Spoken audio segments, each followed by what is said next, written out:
తాకట్లో ఉన్న మీ బంగారాన్ని విడిపించి ఆ రోజు ఆన్లైన్ రేటుకి కొంటాం. Sharma gold company. నమస్కారం, వెల్కమ్ టు సుమన్ టీవీ. నేను గీతాంజలి. శ్రీమాత్రే నమః. ప్రస్తుతం మనతో పాటు డాక్టర్ పీజీ కేశవులు గురుస్వామి గారు ఉన్నారండి. కృష్ణానగర్లో ఉన్నటువంటి కళాశ్రీ ఆర్ట్ టెంపుల్, ఇది అందరికీ ఎంతో సుపరిచితమే. ఎంతో అద్భుతమైనటువంటి మందిరం అని అంటాను నేను. ఇక్కడికి వచ్చి చూస్తే ప్రతి ఒక్క చిత్రపటం కూడా అంటే ఎంతో కళ ఉట్టిపడుతూ ఉంటుంది. దైవత్వం అనేది కళ్ళ కనపడుతుంది. నిజంగా మనం ఇంటికి తీసుకువెళ్ళి అలా పూజించుకుంటే స్వామి అమ్మవార్లు ఇలా దిగి వస్తారా అనేంత అద్భుతంగా ఉంటాయి. గురువుగారు తమ స్వహస్తాలతో ఎంతో పరిశోధన చేసి ఎంతో కాలం సాధన చేసి ముద్రలతోటి ఆ చిత్రాలు అనేవి వారు గీయటం కావచ్చు, అవి అంత కళగా రావడం అనేది మనం చూస్తున్నాం. అయితే మన ఇళ్లల్లో పెట్టుకునేటువంటి చిత్రపటాల విషయాల్లో మనకి చాలా సందేహాలు ఉంటాయి.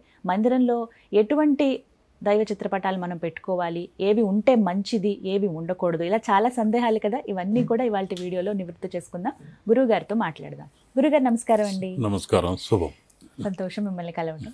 గురుగారు, ఎన్నో చిత్రపటాలు, ఎన్నెన్నో దైవాలు, మనకు అది అదృష్టం నిజంగా. ముక్కోటి దేవతలు. ఇందులో భాగంగా అందరిలలో శివ పరివారం చూస్తూ ఉంటాము. అయితే అసలు ఉండొచ్చా ఉండకూడదా అనేది ఒక ప్రశ్న. పార్వతీ పరమేశ్వరులు మాత్రమే ఉండాలా, కుటుంబ పరంగా శివయ్యను పూజించుకోవచ్చా, అసలు ఎలా ఉండాలి, మందిరంలో ఎలాంటి శివుడి ఫోటో ఉండాలో చెప్పండి. మొట్టమొదట ఒక కుటుంబం అన్న తర్వాత 5 ఉంటే 5 వేళ్ళు సమంగా ఉండవు. ఒకటి ఎత్తు, ఒకటి తక్కువ ఉండొచ్చు. వారి ఆలోచన విధానాలు కూడా అదే విధంగా ఉండొచ్చు. ఒక విభిన్నమైన పద్ధతిలో ఉంటారు. ఒక్కొక్కరి ఆలోచన ఒక్కొక్క పద్ధతిలో ఉంటుంది. నేను తూర్పుకి వెళ్తానంటే నేను పడమటికి వెళ్తాననే వారు ఉంటారు. ఉత్తర దక్షిణాలకి పయనించే వాళ్ళు ఇంకొకరు 2 ఉంటారు. ఇంకా ఎటు కాకుండా సందిగ్ధావస్థలో ఒక వ్యక్తి ఉంటాడు. ఇలా 5 ఉన్నారంటే 5 రకములుగా ఉంటారు. ఆ 5 రకముల్లో ఒకరు ఈ జలతత్వంతో ఉన్నవారు ఉంటారు, మరొకరు భూతత్వంతో ఉంటారు, ఆకాశతత్వంతో ఉండేవారు ఉంటారు, వాయుతత్వంతో ఉండేవారు ఉంటారు, అగ్నితత్వంతో ఉంటారు. ఈ పంచభూత తత్వముతోనే ప్రపంచంలోని వ్యక్తులందరినీ పూర్వకాలం వేదకాలంలోనే అనేక కోట్ల మందిని ఆ గణానికి సంబంధించిన వారిగా కుదించడం జరిగింది. 27 నక్షత్రాలుగా, 12 రాసులుగా, పంచభూతములుగా ఇలా విభజించారు. ఆ విధంగా మీకు ఒక్కొక్కరికి ఒక్కొక్క నక్షత్రానికి ఒక్కొక్క భూతతత్వం అనేది ఉంటుంది. ఏదో భూతములంటే ప్రేతాలు భూతాలని కాదు. ఈ పంచభూతేశ్వర ఆలయములు కూడా అందుకే పూర్వం నిర్మించడం జరిగింది.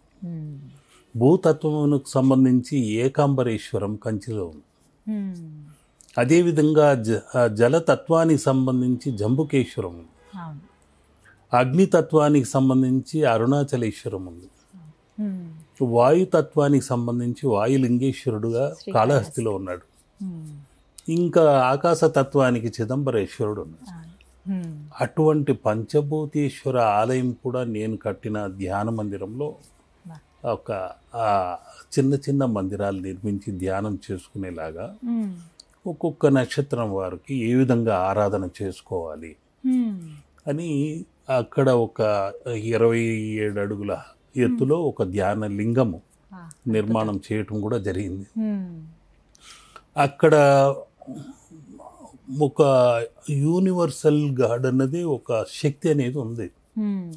అందరూ ఏంటంటే దానిలో వైష్ణవ తత్వం వేరు, శైవతత్వం వేరు అంటుంటారు. కానీ ఇప్పుడు ఉదాహరణకు శ్రవణ నక్షత్రం అనుకోండి, వారు ఇరువురు కలిసిన వారే శ్రవణ నక్షత్రం వారు. అంతే కదా. ఇప్పుడు శ్రవణము అంటేనే వెంకటేశ్వరుడి నక్షత్రం. వెంకటేశ్వర అనే దానిలోనే వైకుంఠ ప్లస్ ఈశ్వర అనేది ఉందా లేదా? కాబట్టి ఒకానొక కాలంలో శివతత్వంగా ఆరాధించబడిన విగ్రహము ఆ తర్వాత వైష్ణవతత్వంతో మారి వైకుంఠేశ్వర అనేది వెంకటేశ్వరగా మారింది. కాబట్టి అటువంటి శివ ఆరాధన చేసుకోవటము, మనలో శ్వాస నిశ్వాసలే ఆ శివశక్తులుగా ఉన్నాయని గుర్తించటము, ఇవన్నీ యోగ సాధనలోనే వీలవుతుంది. మనం ఒక లోనికి గాలి పీల్చుకున్నప్పుడు ప్రాణవాయువుగా వెళ్ళే వాయువే ఆ అమ్మవారు. సోహం అంటూ పీల్చుకోవాలి. ఆ లయమైన తర్వాత ఆ ఆక్సిజన్ కాస్త బొగ్గు పులుసు వాయువుగా, కార్బన్ డైఆక్సైడ్గా వెలుపలికి వచ్చేదే శివోహం. సోహం శివోహం అని మన కంఠంలోనే వారు నిత్యము ఆత్మ పరమాత్మలుగా ఉన్నారు. కొలువై ఉంటారు. కాబట్టి అటువంటి శివతత్వము ఒకరే ప్రార్థన చేసుకోవాలి, పూజించాలన్నది లేదు. ఎవరైనా పూజించవచ్చు. 12 రాసుల వారికి వర్తించే ప్రపంచంలో ఏకైక చిత్రం ఏదంటే శివ కుటుంబం. అందరూ ద్వాదశ రాశుల వారు అందరికీ వర్తిస్తుంది. కొందరు అశ్విని మకా నక్షత్ర వీరు కేతు దశలో జన్మించారు. కేతువుకు అధిపతి గణపతి. ఆ గణపతి ఎక్కడో లేడు, విడిగా లేడు, ఇక్కడే ఆయన పక్కనే ఉంటాడు. ఆ కేతు దోషము నశించబడుతుంది. ధనిష్ట, మృగశిర, చిత్తా నక్షత్రం వారు కుజ దశలో జన్మించిన వాళ్ళు ఉంటారు. ఆ కుజదోష నివారణ కారకుడు ఎవరంటే సుబ్రహ్మణ్యేశ్వరుడు.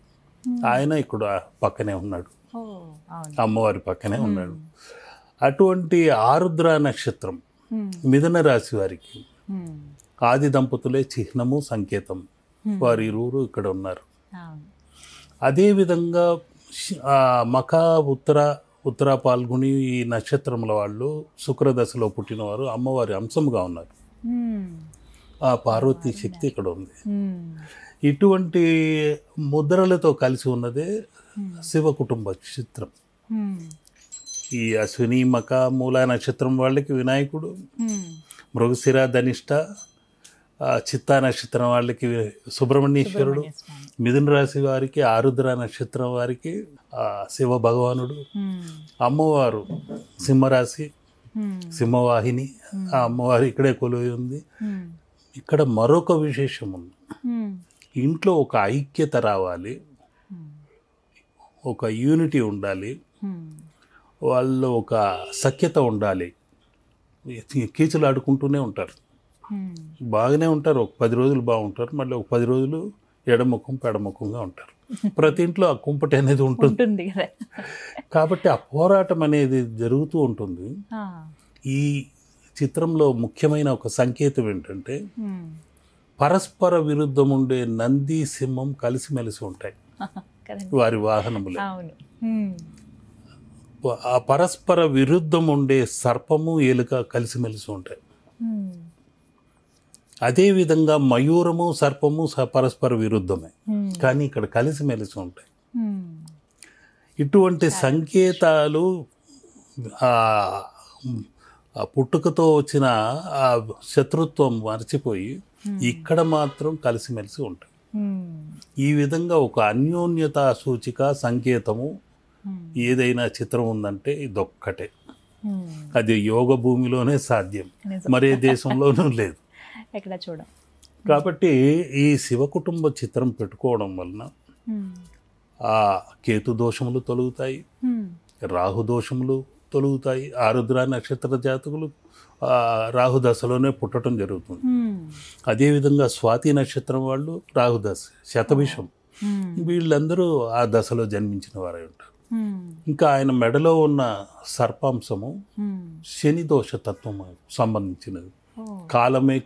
కాలమే కాలనాగై కాటేసిందండి మమ్మల్ని అంటుంటారు. అటువంటి ఛాయను తొలగడానికి ఆ సర్పదర్శనం కూడా మంచిది. అది ఇన్ఫినిటీ యొక్క తత్వం. 8 అనే జనన మరణ సంకేతం కూడా. అటువంటి ఆ కాలసర్ప దోష నివారణకు కూడా అద్భుతమైన చిత్రం.